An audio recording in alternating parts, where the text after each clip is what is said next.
Good evening, dear listeners, and welcome to today's podcast of TSF1 Greece for the prologue of WEC. Together with me today, I have Panos. Hello, Panos. How are you doing? Hello, Alex. I'm fine. How are you today? I'm fine, thank you. So today we thought we would make a quick catch-up podcast for the prologue part that took place in Sebring over the weekend, and to see where things are at before we start the season the next weekend. So, starting with Ferrari number 51. The team says the chassis is okay. AF Corse Ferrari has confirmed that the number 51 499P chassis will be okay to race this week in Florida. The team had to investigate the integrity of the chassis after their driver James Calado went off in turn 1 during the morning session on Saturday, resulting in damage in the front right corner of the car and costing the team, unfortunately, almost the entire day of running. So the 2023 field assemblies, we've had only 33 of the 37 cars on Sebring entry list, and they were missing. The 4 of them were missing from the group shot of the FIA WEC runners. Missing from the shot were the 51 AF Corse Ferrari 499P, as Alex said, for the team to repair the damage they had. The 21 AF Corse Ferrari 488 for the same reason. The 54 Spirit of Race 488 for the same reason, because they had damage throughout the day. So there was a third seat left in Northwest AMR, and it seems like Jeffries is the driver that took it. Northwest AMR used this weekend prologue test to evaluate 2 drivers they had taken into consideration for the third seat of the number 98 Vantage AMR. Axel Jeffries and Thomas Merrill were the drivers that were chosen for the testing during the prologue, and each one of the 2 drivers spent a day behind the wheel of the Vantage AMR. So Jeffries completed 60 laps and Merrill only did 32. Remarkably, it proved that both drivers managed to set times that were only 1/10 of one another. Jeffries ran a 2 minutes 00874, which was the quickest of the 2, though Merrill's best time was only a fraction slower at 2 minutes 00902.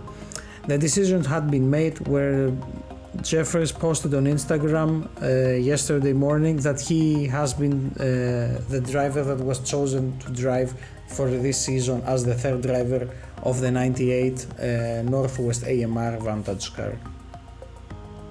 So we had some issues with the LMP2 drivers, quoting that the LMP2 class this year feels notably different due to the increase of the hypercar class cars. They quoted that they have to watch the mirrors more. Before they had to check the mirrors only a few times per lap, but now with multiple hypercars, they had to step up their game and watch out for hypercars while passing the GT cars. And they quoted that in the race they will have to be more careful and manage the overtaking the GT cars, and keep in mind that there will always be a hypercar coming their way. Yes, definitely. I think with so many hypercars this season, they really have to remember to keep an eye on their mirrors. So, a question: will a second Cadillac compete at Spa? Cadillac Racing has been said to launch a European test program alongside its IMSA commitments in the near future, leading to questions over whether they will make an additional entry for a second car for this year's FIA WEC's traditional Le Mans dress rehearsal at Spa. We shall wait and see. And finally, Panos will give us another info on a part of testing that Cadillac was doing during the weekend. It's Florida, it's hot, so Cadillac thought that in order to have their drivers comfortable and not soaking wet in their own juices. Cadillac thought to run with a chrome roof during a portion of Saturday's track action to see if there will be any difference, if it would make any difference in the cockpit temperature because of the hot weather of Florida. We will know how effective it will be on Wednesday when the cars will hit the track once again for the first practice session. So basically the whole change was just for this time for cooling purposes, but not for the car, for but the driver. for the driver. Yes. Mm-hmm, okay, exactly. Good to know. So I think this was pretty much more or less everything we kept as a highlight from the prologue. I know that everyone is excited for this week's race starting at Sebring with the 1000 miles of Sebring.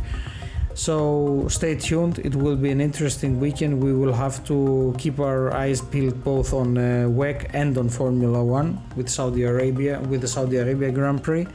So give us a few days next week and we will be coming back with full videos both for the 1000 miles of Sebring as well as for the Formula 1 Grand Prix of Saudi Arabia. From me and Panos, thank you very much for being amongst us today and we look forward to seeing you in the next podcast starting the season. Have a great day.